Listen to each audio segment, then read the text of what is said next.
Alright guys, so this is new territory. We don't usually do this. But we're going to shoot this video for everybody that's going to attend this meet and hopefully future meets. First of all, meet 3, Powerlifting meet 3.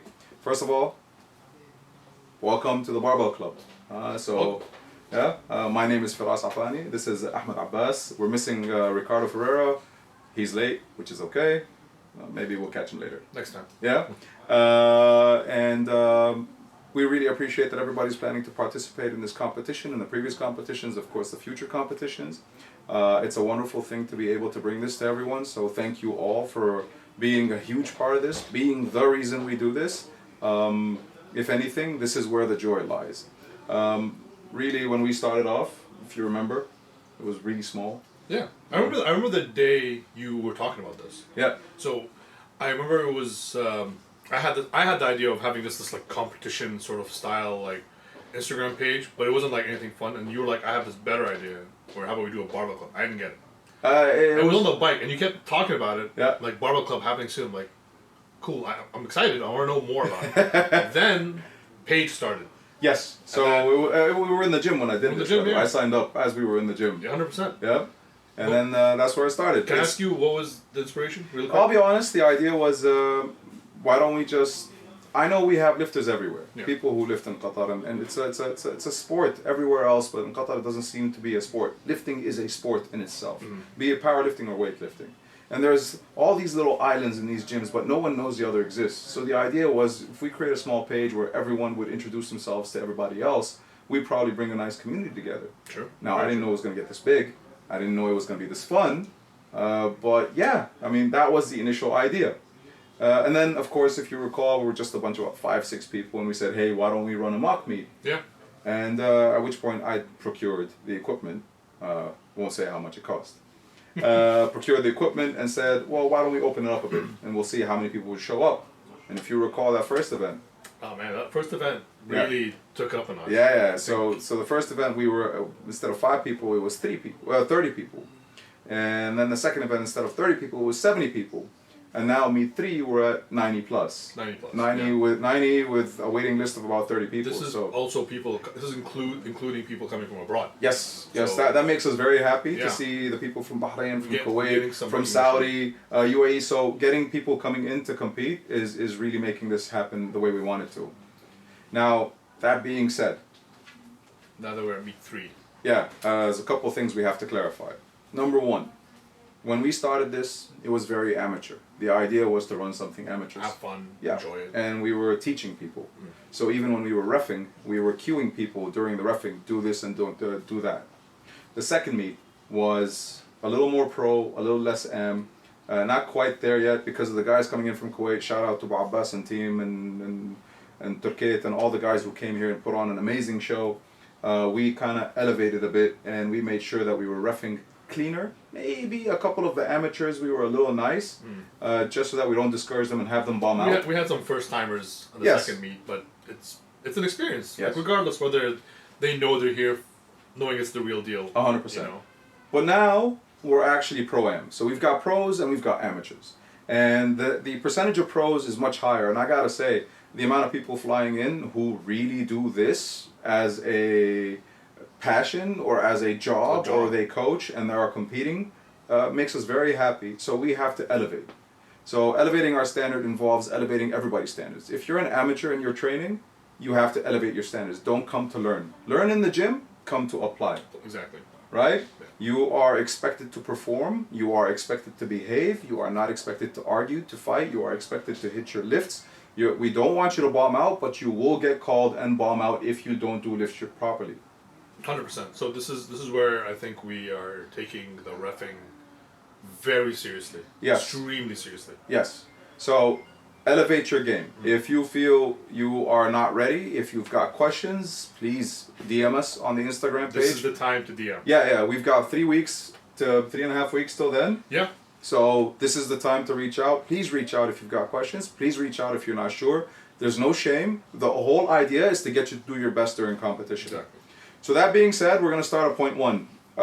Clothing and gear. Can we pull up the, go on to the IPF. IPF. Right? So for everyone who can see this, this is straight from the IPF rulebook of 2023, which we shared with everyone. which everyone should be aware of it regardless. Yeah. Because since you're competing in powerlifting, Go back to the page, please. you should be There it goes again. That's okay. There goes the tongue roll. There it is. Yeah. With this book. Uh-huh. So please.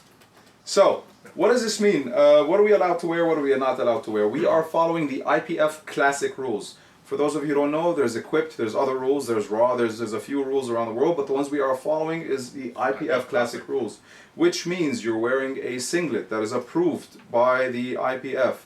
You're not wearing any suits, lifting suits or supportive squat gear. suits, no deadlift suits, no bench suits, no. Your underwear is cotton briefs and a cotton t-shirt. You can wear knee sleeves that are approved by the IPF. You will wear deadlift socks that are under the shin. Right under the shin for the deadlifts. You will wear a belt that's approved by the IPF. You can wear wrist wraps, not wrist straps. Wrist straps for your bench and for your squat, but you're not allowed elbow sleeves for your bench. Here's my question. So because a lot of people wear elbow sleeves for their squat. They're allowed. That's fine. Yeah, that's just assisted, but it's not allowed for the bench, but it's okay for the squat. That being said, the rules are quite clear. We made exceptions. There are exceptions based on cultural and religious requirements for females mostly. In case, as you can see right there in the diagram, that's kind of a perfect example. yes, but we've gone a step further. If there is still a little more requirement in terms of how tight and form-fitting the clothing are, we've allowed exceptions in that moment. However, it will probably affect the reffing for your lifts. It's okay. Make adjustments in your training. Okay? I'll explain this when we get to the squat, but assume that we have to be able to see the top of the hip crease that goes below the top of the knee. So in order to see that, that means the pants have to actually, show us that. And we can't guess at it. That needs to be very clear. Yes, yes. So that's when it comes to your clothing. Please follow the guidelines of the IPF. Okay? If hypothetically speaking, they count, then it's a no rep, right? Just to clear. If you couldn't tell, or they came in with the wrong attire. If they just don't compete. They just don't compete. Okay. Yeah, it's and like I said, that's why we've been saying this. Come in. This is a professional job, and people who will show up, regardless if this is their first time or not, will come and treat this with the same respect that we do. Fair? Fair. All right. So that's point number one. Sorry, I'm just gonna go and find point number two. Point number two will be what happens if we miss weight. If we miss weight, you will not be moved to another weight class. You will compete, but you cannot medal. You can lift, but you cannot medal. It's just for the sake of you being here to lift. So please don't miss weight. When do you have time to change your weight? We will be issuing the roster on the 7th of Feb. From now to the 7th of Feb. From now until the 7th of Feb, guys. You can change your weight class. So if you want to bulk up, start eating. Lean out. Lean out. I don't know. You're all about the bulking up. I'm trying. I'm seeing. All right. Okay. Before we get to the movement standards, I'm also going to explain one more thing. The rack, the combo rack. The combo rack has specific heights and settings for each person. Yeah. So when we set up each person's combo rack, it makes our life much easier if they know them, first of all. Yeah.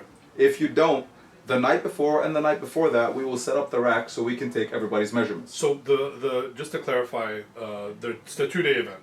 It's a 2-day event. The 24th and 25th. Yes. Obviously for different weight classes. Yes. Junior, sub-junior. Yes. Etc. That means Thursday is when the rack will be set up Wednesday and Thursday night. Wednesday and Thursday. So you have the 22nd, 23rd. Yeah. And the night of the 24th for the people on the 25th. Okay. Okay? So come in, get your measurements. You get the rack height for the squat, you get the in and out for the squat, you get the bench, rack height for the bench, and you get your safety arm measurements. So it's, anyone who's done this before knows how complex of a job it is for loaders to get this right in like 30 seconds. Okay? Their job is to make your life more difficult by making it quick between reps. Okay? Yeah. All right, so that's for rack heights. We've discussed clothing, we've discussed rack height, we've discussed what happens if you miss the weight. Let's talk prizes and awards. All right, this is an easy one. We already know the main award. The main award, of course, being the Eleiko competition bar. Thank you, Eleiko Sport, for that sponsorship, which is a really expensive and really cool bar. it'll go to the top open male and the top open female. We're using the Wilks calculator. We will also be issuing money prizes for every weight class and some giveaways depending on silver, bronze, and for the juniors and sub-juniors. We do have juniors and we do have sub-juniors and open. We don't have masters for this one. Oh, okay. Okay? Maybe as the events get bigger, we'll start opening it up to masters also. Masters can compete, but they won't be a masters class. Oh, okay. Now, that being said, let's talk about the elephant in the room. Movement standard. I've seen a lot of videos. A lot of people have been posting their videos and they're great, but some of those videos don't show complete movements and it's concerning to us. This is why we're shooting this video. Yeah. So we want to make sure that everybody does this. Can we pull up a good squat video, please? We could, yeah. I mean, there's a squat video and then this video right here. Yeah. Courtesy of John. I think it's John Miller's page. Let's just take a look at that video. Yeah. So watch this and learn from it.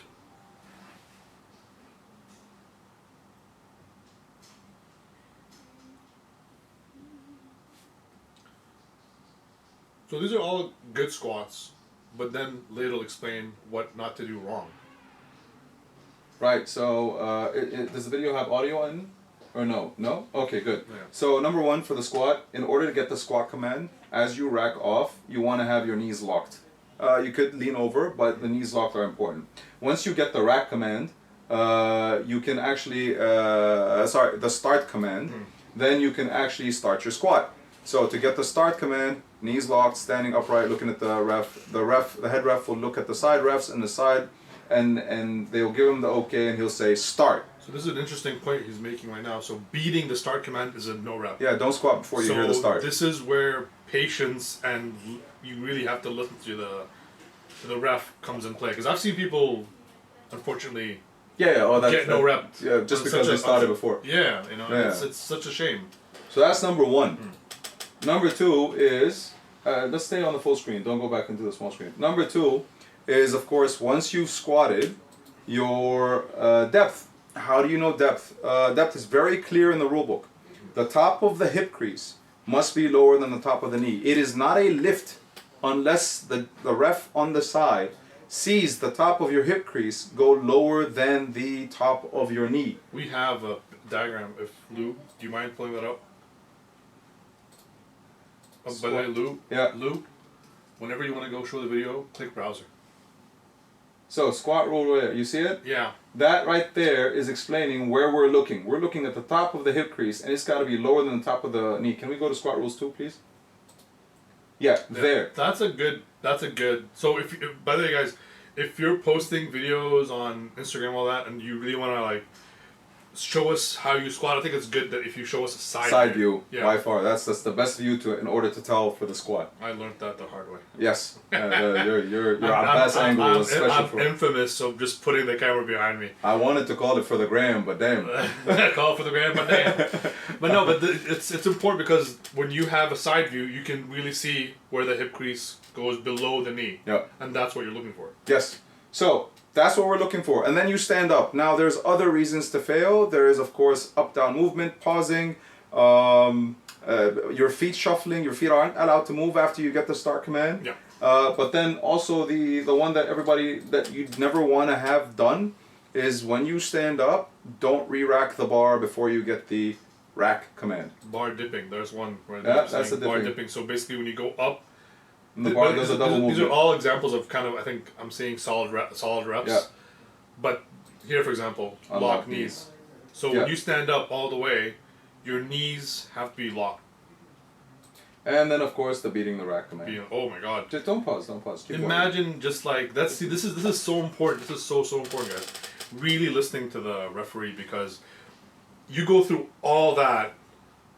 And you rack before the ref tells you to rack, and then you get a no rep. It's also probably very important to note here is once you get the rack command, the spotters will come in to carry the bar with you. Yeah. So even if you wait for them, they'll come take the weight. Okay. So there's no fear. So yeah, don't rush. These guys, their job is to really help you out. When they say rack, they'll let you. They won't take it from you, but they'll help you rack. So to summarize, that is. You step up, You put the bar on your back, you lock your knees, you're ready, you get the start command. You squat, hip crease goes below the knee, the top of the knee. You stand up, locked knees. There's no dipping, there's no pausing, there's no feet shuffling. Then the ref will say rack, at which point you rack. You get 2 commands, start and rack in the squat. I think it couldn't get easier than this. Yes. I think, Coach, a lot of people are scared of this, and I don't know if, because they think they have to wait forever. But the reality is, it's the minute you rack off and you take those 2 steps back, and you're settled. That's when you get the command. The judge will see that you're settled. He'll give you the command. But when you stand back up, it's almost a split second. Yep. They just gotta see lock knees and stable. Yeah. That's it. Okay. So that's the squat. I don't want to take too much of everybody's time, so we'll move on to the bench if it's okay. Yeah. Can we pull up before you pull up the video? Oh, nice commercial. Can we go back to the bench? Let's not push play yet on that. With the bench, it's a little more complex this year. There are 2 new rules that we have to. This is the complicated one for the refs. So I'm going to start with the description. When you bench press, you will receive 3 commands. Once you've racked I'll give the no-nos in a bit. Once you've racked and you're ready to start, you will get a start command. Yep. At which point you will bring the bar to your chest and pause until you hear a press command. Usually the press command, once they see stopped bar. So a lot of times people who sink a lot don't see why it takes a long time to get a press command. And then once you've gotten the press command, you press up until lockout. Do not re-rack until you hear the command rack. Right. Start, press, rack. That's 3 commands. Yes. So we can now look at the video if it's okay.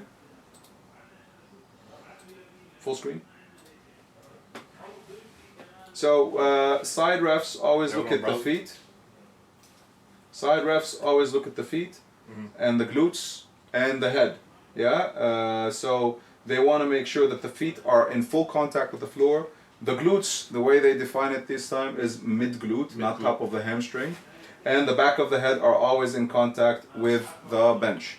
Now, when you are pressing, if you do not have locked elbows, then you will not get a start command. Also, if you've locked out but it's not locked out and you get a rack command, it'll also be red flags. Is there an exception for people who have? Yes, there is, but they have to identify that first. The morning of, or no, before their lift, they have to explain they don't have a lockout. So like, let's say, up to here.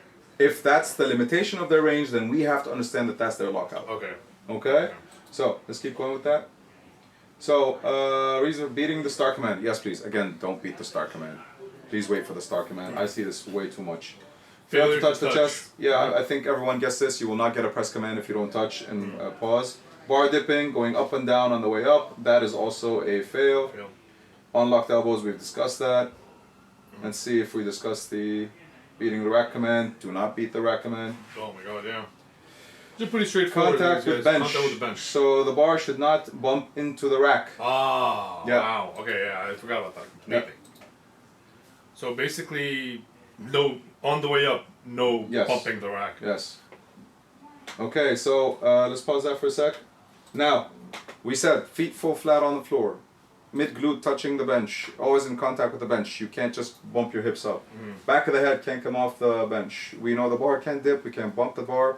We can't, shoulders can't come off the bar, the bench anyhow. Yeah. Feet, do not put your feet on the bench to set up. If you're used to it, you will be given a warning and say repeat, but if you do it again, we'll just tell you to leave. Okay? No feet on the bench. Are they disqualified from that lift, or? We'll just tell them no lift, and if they come back and they decide to because this is 3 tries. Yes. They get the no. Okay, fair enough. Can we pull up the bench picture, please? The one with the elbow position. Again, guys, these are all good lifts. This is the image now. The image, yeah. So this image here shows the new rule of how far the elbow must drop. I think everyone who's powerlifted knows about the extremely high arch and the low range of motion. Yeah. I think the IPF have been considering this for a while, and they applied the rule this year. We will do our best to assess it fairly, but I'll make it easy to the way we understand it. The elbow must cross the top, or in this case the mid of the shoulder, must be just below it. As you can see from the images, these are good lifts, and you'll see that the elbow is lower than the middle of the shoulder, or if you're standing up top of the shoulder. Can we open the other image also? Example of a bad lift. Yeah, so that the elbow is higher than the shoulders, so it's not a lift when the bar is making contact with the chest. This is going to be very tough for the refs. Please bear with us. I hope we don't face any problems with this. No. Well, yeah. Okay? That being said, the bench has 3 commands, not 2. Start, press, rack. Okay? They did this for bench when everybody's talking about sumo now. What do you think of that? You think? You think they're gonna? I don't think so. I don't think so. I mean, I don't see anything wrong with sumo. Yeah, me neither. You're just coming from a sumo lifter. Yeah, because I'm a sumo lifter. No, but like you let's. I want to discuss this really quick. And like, why do you feel there's so much controversy behind the sumo lift? I think everyone agrees that when you do sumo, it does reduce the range of motion. That bar doesn't have to lift up as high, so everybody considers it a quote unquote cheat. So it's all to do with range of motion. Yeah, I mean, there's nothing else. It's still a lift. The angle of your back as you're lifting is much higher than the angle when you're deadlifting because you're closer to the bar. Yeah. So they say leverages and levers help.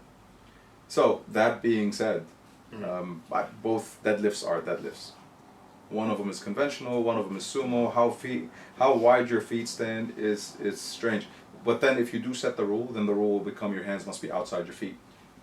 Yeah, that's how you'll be able to define deadlifts. If you had to do a rule change, what would it be? Let's say, hypothetically speaking, you were able. I wouldn't change it. You wouldn't change it. No, not this bit. No, Yeah, sumo. it's too much to worry about. It is. I think. How wide can your feet go? Okay. I mean, with bench, remember how they said your hand can go. Yeah, past, but how wide can your feet go? What limited? Do you set a sumo, but the sumo can't be outside the band? I was gonna say, like, if I was gonna set a rule for sumo, maybe your feet can't go past the band. The band, yeah. I mean, maybe. That's the only thing I can think of. But my feet don't go past the band, but my toes reach the plates. So then you get an advantage. Yeah, good it's for you. size 13. All right. But that's the only thing. But I think not a lot of people do that. I don't think I've seen people do a really wide sumo. So it's I think this one's a little more complicated than the bench. I don't think there's a fear of people. So sumo lifters, you guys are good. Yeah, at least for this one. All right. So that being said, we come to the deadlift, the final lift of the day for everybody. You get 3 lifts at the deadlift. This is easy. You get 1 command. What's the command? Down. Right. You step up in your clock. The ref's hand is up. You pick up the bar. You stand up to lock out, and then you get a down command. Don't throw the bar. Oh. Can we play that video, please?